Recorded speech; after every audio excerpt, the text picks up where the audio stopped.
Here is today's tip or trick. This video is about how to use the radio button in DocuSign. First, you're going to log in. Now, there are a few different ways you can do this, but today I'm going to do the drag and drop way. So here's where you get started. I'm going to go to my folder and I'm going to drag and drop the document I want to use. I like to name my documents so that when they're completed, they end up back in my email with the right name. So I'm going to click rename, and this is going to say DocuSign radio feature done, or you could put signed. This is also going to change the message here, complete with DocuSign, DocuSign radio feature done. You pick your signers, and then you would type a message here if you wanted a message to your recipient. Then we're going to click on next. And you can see the document is here. It's about how to use the radio feature in DocuSign. And here's your top tip.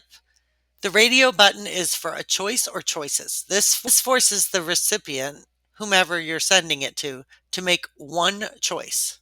So in example one, they choose between choice one and choice two. So you're going to drag the radio button over.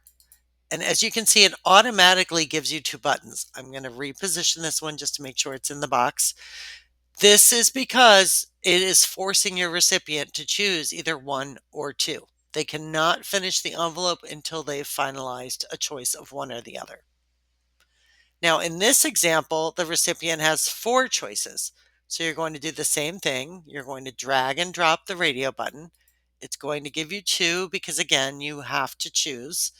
But now I'm going to click on this plus sign and get a third box, and click on the plus sign and get a fourth box. So now the recipient has the choice between four different items, and it forces them to select one, two, three, or four. Now I'm going to hit send, and because I'm the recipient, it's going to pop up and give me the option to sign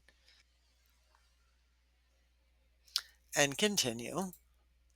And here you see I'm now being forced to make a choice.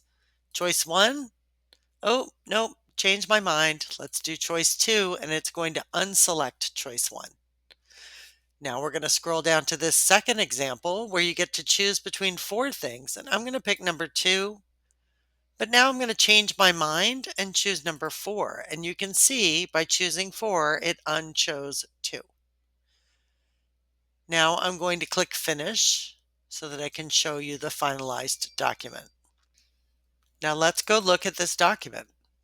You can see, not very well because it's not zoomed in. Let's try this. You can see that this selected choice number two and choice number four, and none of the other choices are marked. And that's how you use a radio button in DocuSign.